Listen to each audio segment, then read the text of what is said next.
Hello friends, எல்லோரும் எப்படி இருக்கீங்க?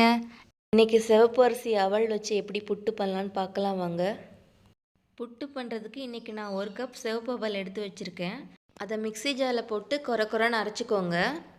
அரைச்சதுக்கப்புறம் எனக்கு அளக்கும்போது 1.25 கப்பு வந்தது. இது கூட ஒரு 1/4 டீஸ்பூன் உப்பு சேர்ந்து நல்லா கலந்து விட்டுருங்க. சுத்தமான அவல்லாம் நீங்கள் அலசணுன்னு அவசியம் இல்லை. ஆனால் நீங்கள் லூஸில் வாங்கினீங்கன்னா அரைச்சதுக்கப்புறம் ஒரு வாட்டி தண்ணி விட்டு நல்லா அலசி தண்ணியை வடிச்சிருங்க. அரைச்ச அவலை நம்ம 20 நிமிஷத்துலேருந்து 30 நிமிஷம் வரைக்கும் ஊற போடணும். அதுக்கு என்ன பதம்னா 1 கப் அவல் பவுடருக்கு 1.5 கப் தண்ணி, அதுதான் மெஷர்மெண்ட். நான் இன்றைக்கி 1.25 கப் அவல் எடுத்திருக்கேன். அதுக்கு நான் தோராயமாக ஒரு 1.25 கப் தண்ணி விட்டுருக்கேன். தண்ணி சேர்த்ததுக்கப்புறம் அடி வரைக்கும் நல்லா கிளறி விட்டுருங்க. கிளறி விட்டுட்டு தண்ணி உங்களுக்கு அப்போவே குடிச்சிரும். குடிக்கும்போது சமமாக பரத்தி விட்டு தட்டு போட்டு மூடி வச்சுருங்க. 20 நிமிஷம் இல்லை 30 நிமிஷம் வரைக்கும் ஊற விட்டதுக்கப்புறம் திறந்து பார்க்கலாம். நீங்கள் அரிசியை வடித்து சாதமாக சாப்பிட்றத விட இந்த மாதிரி அவல் சாப்பிடும்போது உங்களுக்கு நார் சத்து, இரும்பு சத்துலாம் அதிகமாக கிடைக்கும். இதில் கலோரிஸ் ரொம்ப கம்மி.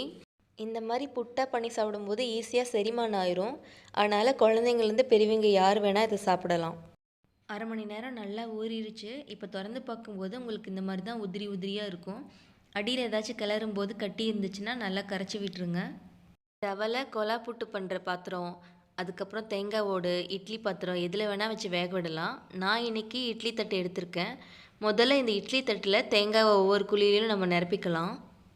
இதே தான் கொலா புட்டு பாத்திரம், தேங்காய் ஓடு எதில் பண்ணாலும் அடியில் தேங்காய் போடுங்க. அப்போ தான் மாவு கீழே உங்களுக்கு கொட்டாது.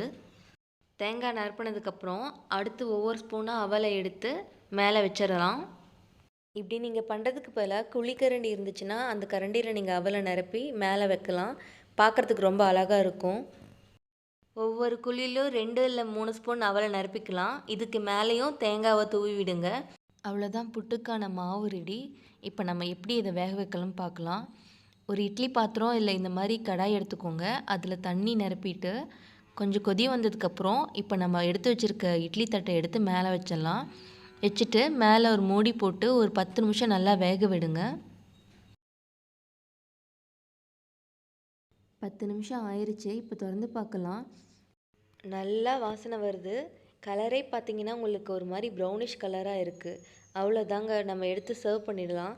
இதுக்கு என்ன பெஸ்ட்டு காம்பினேஷன்னா நாட்டு சக்கரை இல்லை வெல்லம், அது கூட ஒரு 1/4 டீஸ்பூன் நெய், அப்புறம் வாழைப்பழம். இது 3ஐயும் கலந்து சாப்பிடும்போது அட்டகாசமாக இருக்கும். ட்ரை பண்ணிவிட்டு எப்படி இருக்குன்னு சொல்லிட்டு ஃபீட்பேக் சொல்லுங்கள். இதே மாதிரி இன்ட்ரெஸ்டிங் ரெசிபிஸ் வேணும்னா என் சேனலை லைக் பண்ணுங்கள், ஃபாலோ பண்ணுங்கள், மறக்காமல் சப்ஸ்கிரைப் பண்ணுங்கள். தேங்க்யூ.